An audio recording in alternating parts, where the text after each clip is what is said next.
Om Maha Ganapataye Namaha. In this video, I want to pass along to you a very simple, a very practical, and a very productive way to manage your mind and avoid the frustrations and the roller coasters of the mind. So one of the biggest problems that I've personally faced, and I'm sure many people can relate, is the ups and downs of life, where one day it feels really good, the next day something comes along and then we feel like crap. And this can even happen within a day, where the day starts out great and then later on the day something happens and you feel terrible and you get frustrated and angry. So how to avoid this, and this is what I'm going to share with you. And the way I'm going to explain this to you is through an analogy that's really helped me to orient the mind. The analogy is a tornado. So the tornado is constantly spinning, all the debris and everything is going around, but inside the tornado is what they call is the eye of the tornado. And the eye of the tornado is still. And this is relatable to the soul and the instrument of the mind. In the mystical tradition, the mind is an instrument, or like a filter that the soul uses to interact with this world. So you have to understand that you are not the mind. When they say that you use the mind, Einstein would say the mind has to become a servant. Who is the mind serving? The mind is serving the soul. The soul is the observer, and the soul uses the mind to not only interact but also create the world. That's why in quantum physics you have the observer theory. The observer is really, when they're saying the observer, they mean the identity, which is the ego-mind complex that the soul is using, which is a modification of unlimited potential. Through that modification of unlimited potential, we create a very limited reality with certain characteristics that define us, or that we think define us. By identifying with them, they do define us. Now, by remaining as the eye of the tornado, what you're doing in yogic terminology is you are identifying yourself with who you actually are. And who you actually are is stillness. Who you actually are is the soul, the divine soul.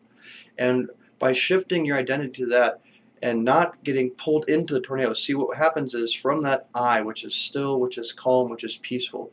And that's why the yogis say that true happiness is not external, it's an internal thing. And Dr. Ply also teaches another siddha or yogic wisdom is there is, and actually this comes from Osho. He likes to comment this on from Osho. There is no such thing as peace of mind, because as long as the mind is there, there will be no peace. Peace of mind actually means going beyond the mind, and that sounds very transcendental, but it's actually much more simple. It just takes a little bit of practice, and it can be done instantaneously. And Dr. Ply has actually shown this and demonstrated this using expensive EEG equipment, where within just a few minutes, you can transform the brain waves to be go from this to this, just in a couple minutes, even shorter than that. Now, what happens is, from that stillness, we start identifying ourselves with the tornado. The tornado is symbolic of our thoughts, all the problems, the circumstances going on around us. Our life is like a constant tornado where we keep getting pulled into different circumstances, and particularly our thoughts. The thoughts is really the tornado, because the thoughts are what's creating everything. More precisely, the observer, or what's creating the world, and also supporting the world that we experience, is the thought processes. So what you're doing here is you're orienting your mind to not get pulled into it. You don't identify with your thoughts. And now this does take a little bit of practice, but again, it's not very difficult. What happens is, over time, you start to build a gap where you start to, what you have to be doing is essentially remain in a state of disassociation. So your thoughts are going, things are happening around you, but you're not associating. You're remaining in a state of disassociation with everything that's going on, and you're functioning as an observer. And this also requires a level of surrender as well. You have to allow yourself to surrender.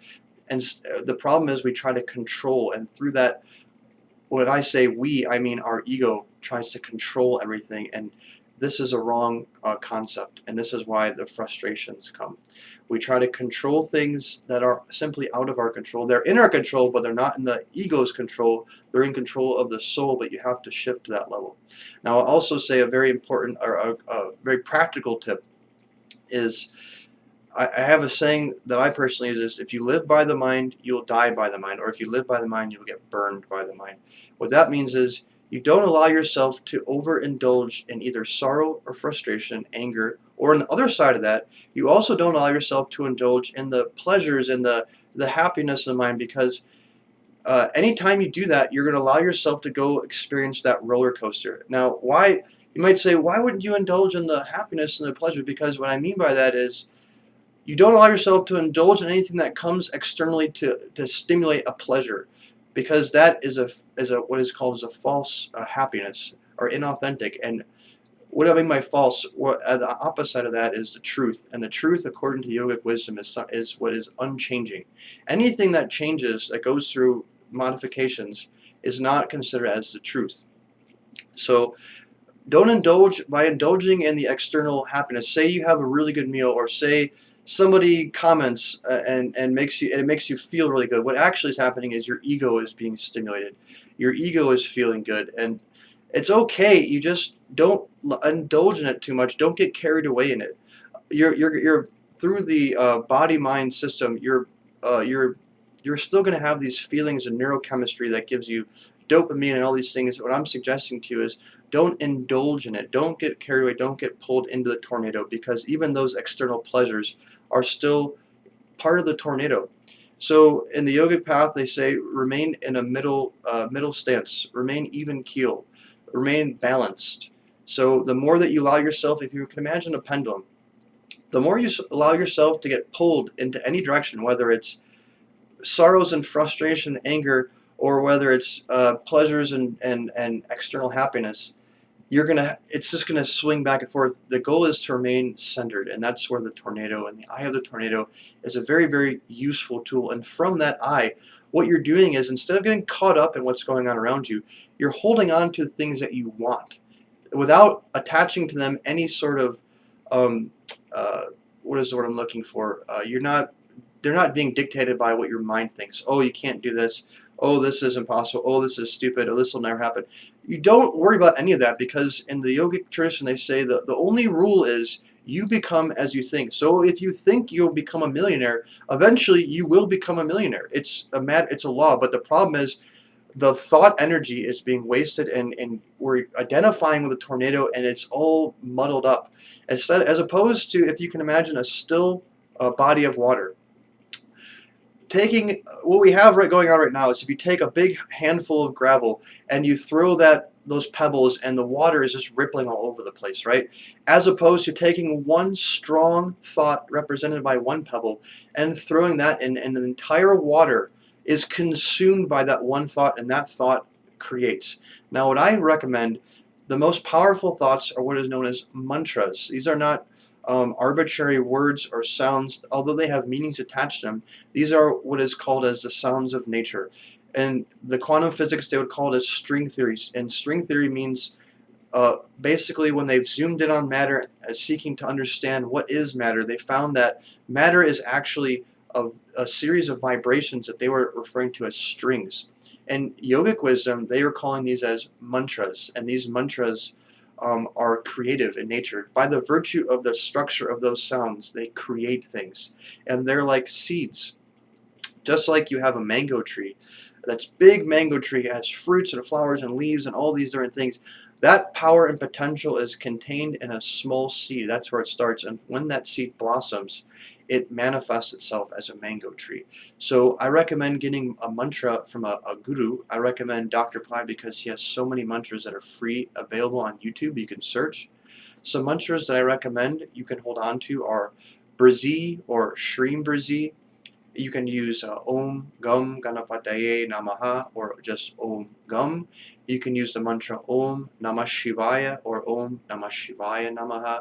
You can use the mantra Ram or Rama. These are very, very powerful, powerful mantras that when you hold on to them, they can create all areas of life fantastic. And what happens, this looks like on a practical level, is your life sort of reorganized. If you can imagine the universe sort of reorganized itself around the sounds, because that resonance that you will carry with you is what becomes the observer, and it will reorganize circumstances around you.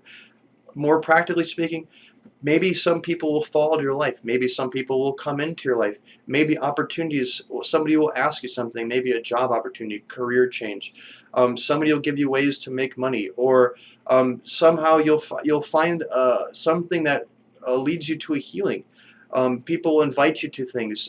All kinds of opportunities that you will attract to you by virtue of these sounds creating. And that attraction is the sound actually reorganizing your life, because I can go deep into this. I'm trying to keep it not so esoteric, but in general, the external world we experience is also a series of vibrations, whether it's immovable objects such as chairs, furniture, the things around you, and also circumstances. These are all being dictated by sound on a subtler level.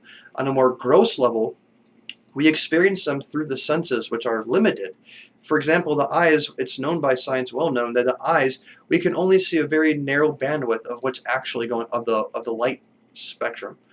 So there's so much more going on besides what we're seeing. And though through the external stuff, they're coming into the senses, which are processing them as electrical signals through the nervous system into the brain, and the brain is then interpreting them as what's going on, or making judgments, discriminations of what it is. So in summary, I've shared a lot of concepts here. Quite simply, remember yourself as the eye of the tornado. Remain in a state of disassociation. Do not allow yourself to indulge in the tornado being defined as external stimulus, whether that's frustrations or pleasures. The more you allow yourself to indulge, the more the pendulum is going to have to swing back and forth. And by remaining balanced and a state of center, you can avoid the roller coasters, which is nothing but a product of the mind, which is an instrument of the soul. The center of the hurricane is defined as the soul, your true identity, who you really are. And from that place, without getting caught up in the excessive modifications of the mind, hold on to a mantra, hold on to a thought, hold on to things, hold on to joy, what you actually want to create, and don't allow yourself to get caught up in the thought process. Part of the tornado, the most fundamental part of the tornado, outside of the circumstances happening around you, is the thoughts. The thoughts are what's triggering neurochemistry to make you feel upset or happy. Don't get caught up in the thought process. And the more you do this, start embracing the gap that will form, and allow yourself to be an observer of the thoughts, be observer of the circumstances.